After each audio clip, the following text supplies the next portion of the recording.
My case study may be a little bit unique in that I had ulterior motives around using Jellypod. I'm a physician by training. I work for United Healthcare. I am kind of a serial entrepreneur, and I've got a daughter who studies at SMU, and she's pre-med also. And she approached me, I don't know, I guess it was a couple months ago, and said, "Hey, I've got all this work that I'm trying to do. I'm trying to stay in shape. I'm trying to, hang out with my friends. I've got like all these competing commitments, and I've come to the realization that I'm having a little trouble keeping up with my schoolwork." And she also said, it's totally different from high school. She's a freshman this year. Totally different from high school. Like, I'm not quite as engaged with my college professors, like the class setting. I go to classes, but I'm just not getting as much out of the lecture as I thought I would. And she's just really a listener. Like, she learns best by listening to things.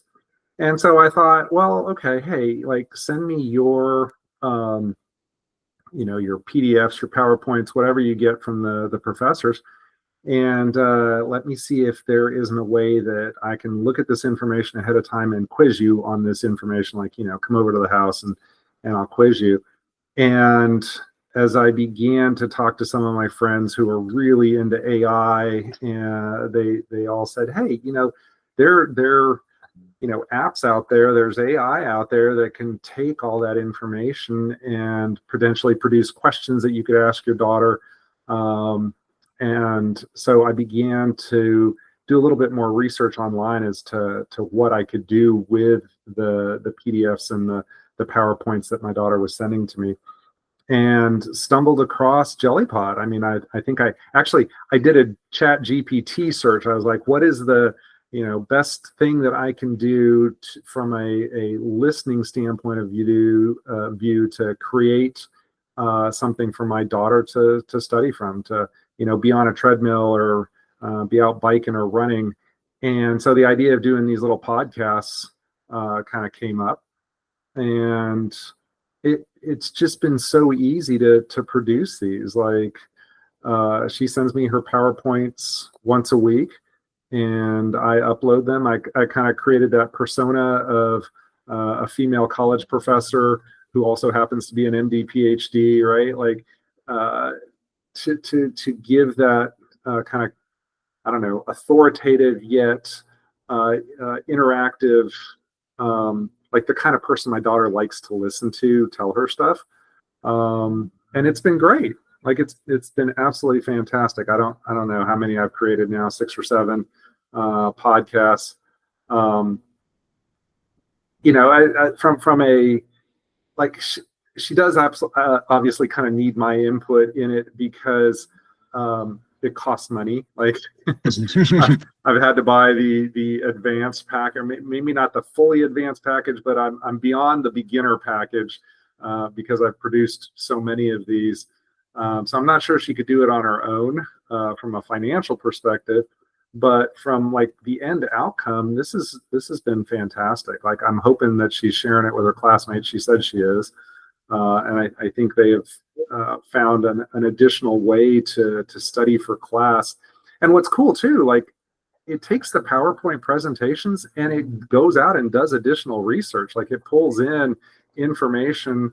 I read the texts. Well, I don't read them as much as I did when I first started, because I haven't found any hallucinations. Like, it's pulling in valid data. It's creating context around some of the bullet points that weren't explained well, and just doing a fantastic job. Like, it's amazing.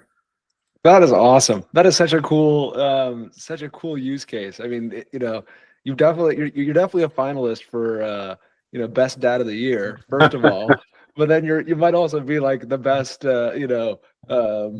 friends dad of the year, because you're helping out all these college students. I took a listen to one of your podcasts recently about fungi, and that was pretty cool.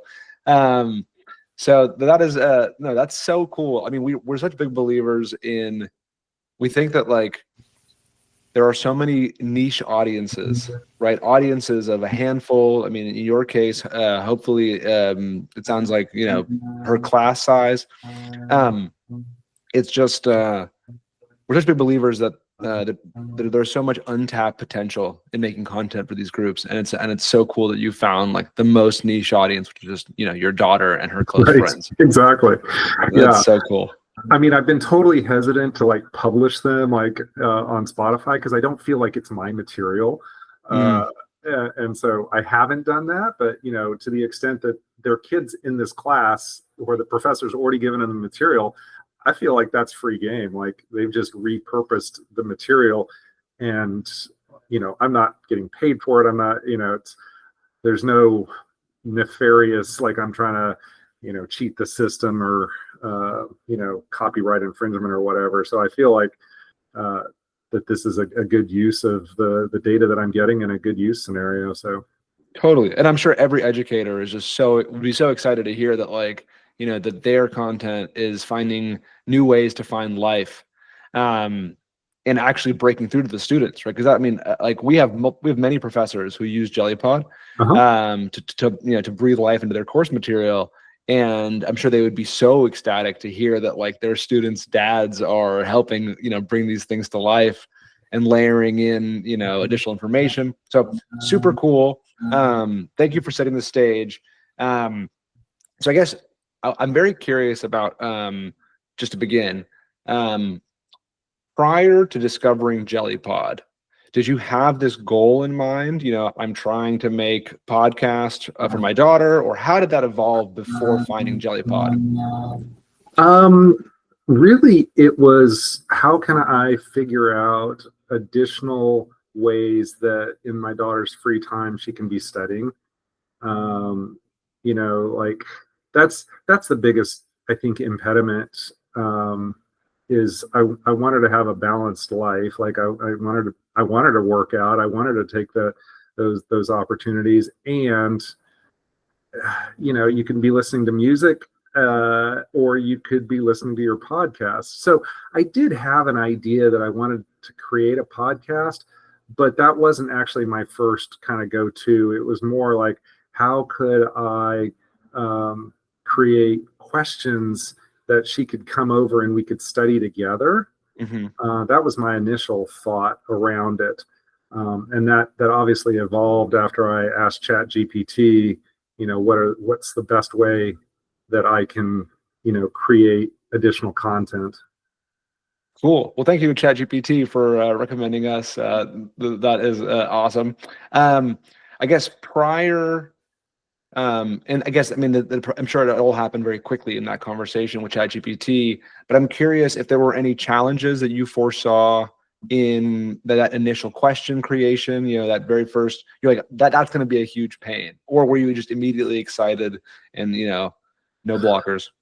I have a pretty open mind around trying new things, and I love kind of experimenting with AI. Like I've used the Dolly 3, trying to draw stuff. Like I have one daughter who's totally into art, and trying to get her interested in using AI, which hasn't been very successful. Like she's 15 and she's morally opposed to AI. Like it's totally. It's kind of funny to listen to her rant about it as being like the downfall of civilization, and I'm 53 and her dad, and I'm like, no, this is really actually kind of cool. It's like the total reverse of what you'd expect totally from a young person and an old person.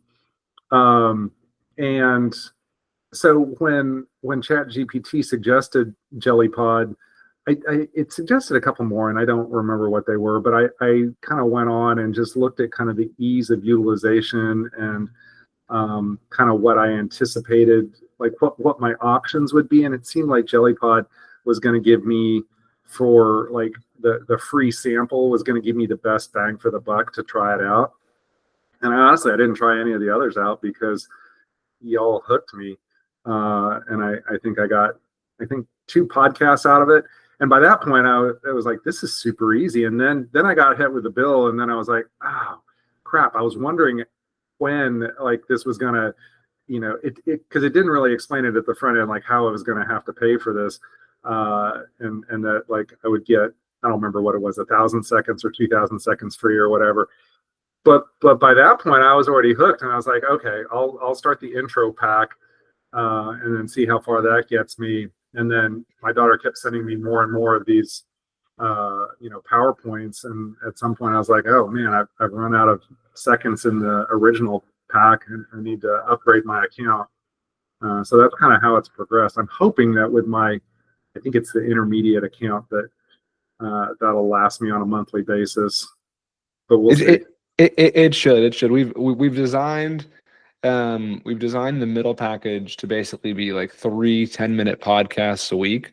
Uh-huh.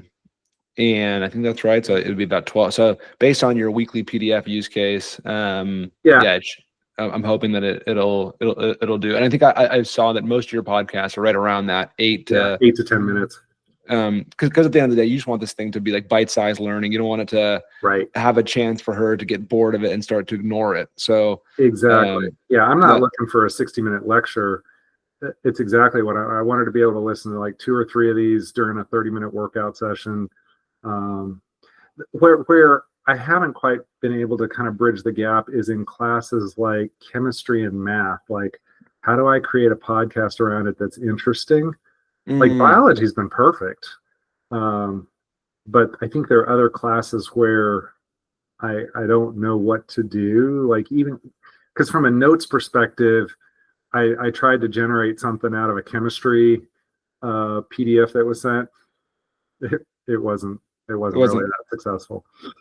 No, that's a good shot, and we'll definitely take this to the team. I think a big part of that is because so much of information in biology is passed through text. Mm-hmm. While in chemistry, you start to get formulas and diagrams, exactly. And then in math, it's exponents. We're constantly working on all the parts of the system that kind of that make this flow together. Yeah. But there's one key part at the very beginning that it's the researcher. It's the part that comes in and absorbs the information. Mm-hmm. So there have been some massive improvements in how AI can see this type of content. Mm-hmm. So I think what we should. This is just a good reminder to maybe accelerate some of those connections, so we can facilitate this chemistry and math podcast. Mm-hmm. So I guess, I think I have the answer to this question, but we ask, why was this important to you? At the end of the day, it sounds like you wanted to free up time you wanted to sort of enable your daughter to get, to get more bang for her buck, to be able to live her life while also learning. Anything else? I think it's that, people have different ways of learning. I'm much more a visual learner. So to the extent that you can expand this to actually be video based also. So that's where I think, from a chemistry math perspective, if there was a way to take what is fed and create little videos with the audio explanation going on and the research behind that'd be fantastic. Totally. But yeah, just totally like trying to, not just maximize the efficiency of my daughter's day, but provide her with additional opportunities to learn stuff that she's not necessarily reading. Trying to do that too. Very cool. Very cool. And yeah, the video, that's a fantastic shot. A fantastic point. This upcoming Monday, we have our launch week. So it's 5 days, 5 features. Mm-hmm. So one of those days is going to be the foundation for what you're describing. Cool. So very exciting there. You mentioned that you had a bunch of options with ChatGPT. Did you consider any others? Did you consider using no tool at all? No, I didn't consider not doing a tool. I thought that I needed some type of AI overlay to what I was doing, whatever that was going to be. So I was pretty convinced I was going to use a tool. And then I think the way ChatGPT, I can, if I went in and researched what my question was, I think it gave me like 3 or 4 options, mm-hmm. and then outlined what each one of those options was going to entail. from a cost perspective, and then from like what you needed to input. And it looked like Jellypod was just going to be the easiest to use. It was the first one I tried, and I didn't go looking elsewhere. Super cool. Okay, awesome. In terms of like, you have an interesting use case. I'm curious about like, you start making these things. Did you make the first two and then send those to your daughter before hopping onto the paid plan? Kind of you wanted to validate with her, like, is this something you actually want to listen to? Yeah. And then so how did that like? That sounds like that key feedback was your sort of your success criteria. Oh, she was blown away. Like, I mean, Okay. I had it done. I had those 2 podcasts done within, I don't know, an hour and a half or 2 hours of her having sent me the PowerPoints. And she's like, oh my gosh, this is fantastic. And she's like, make more. Okay. Well, yeah, we'll have to send her a thank you for doing that. And then are there any other outcomes? I mean, now that you're going, now that she likes it, you kind of hinted at, you're curious whether her friends are listening to it. Like, are there other things that you'd like to see? Like at some point we're going to add analytics for you to be able to track how many people are listening to it. Are any of these things important to you, or, not really? I mean, since I'm not planning on monetizing it, no, not really. I mean, yeah, for my own personal satisfaction, is my time, being, multiplied? Are there multiple people benefiting from my small little investment here? That'd be nice to know. But if I don't ever find out, it's not going to kill me. I think about, so in my role, I work for United Healthcare. I'm the chief medical officer for Texas, Oklahoma, and New Mexico.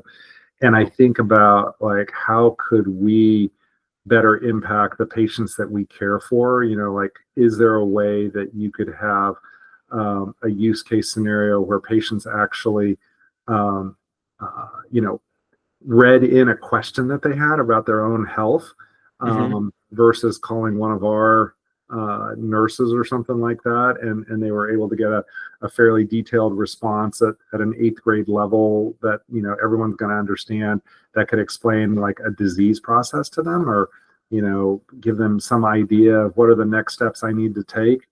That's obviously, there's probably liability that you all don't want to inherit there by giving medical advice, but to the extent that you can educate someone about a disease process that they have, that'd be awesome. Because I mean, there's so, like, I know we do it for major diseases like diabetes or high blood pressure, but there's so many other kind of like random diseases out there that we're never going to create content around. Just there's not enough benefit to people around that. So yeah, I mean, I think there are a lot of other opportunities that exist out there. Totally. Yeah, the closest one on a current from a current customer is a big pharma company, and they've got lots of different medication, and there's loads. They invest in the big names, but then the smaller names, they don't have the resources to really invest in. So something like that is top of mind for them. And then I guess kind of closing up here, I know we got only a few more minutes left. We got 8 minutes. Were there any unexpected benefits? Like, I know you went in with a clear head in terms of the pricing and the ease of use. It wasn't, like you already mentioned, it wasn't very clear that like when the free plan converted to the paid. But I'm curious about like unexpected benefits and positives in that early experience.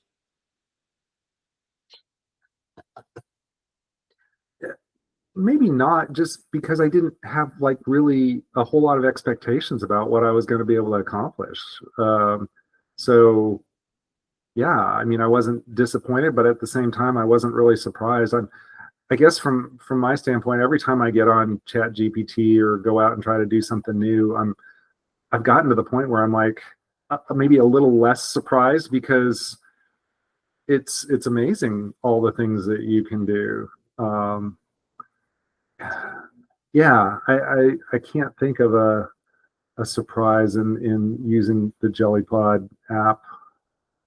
Well, I did actually. I like the graphics that y'all presented, for the cover of the little podcast. That if at some point in the future I decided to publish, those are kind of cool. Sweet. Okay, very cool. Oh, that was a little moment of delight. The cover art generator. And you know, I really do like the ability, and I have no idea, like, you know, when I set up the essentially the profile of the speaker, like how much of that is actually built into how they interact. Like, you know, if I said, hey, I want someone really snarky and, you know, sarcastic, would that actually show up in how they speak? Um, Absolutely. yeah. That's a big part Okay. of what we do. Yeah, yeah, Okay. that's a huge part of, we believe that with, like, when it comes to making content come to life, the who behind it, the character behind it is so important.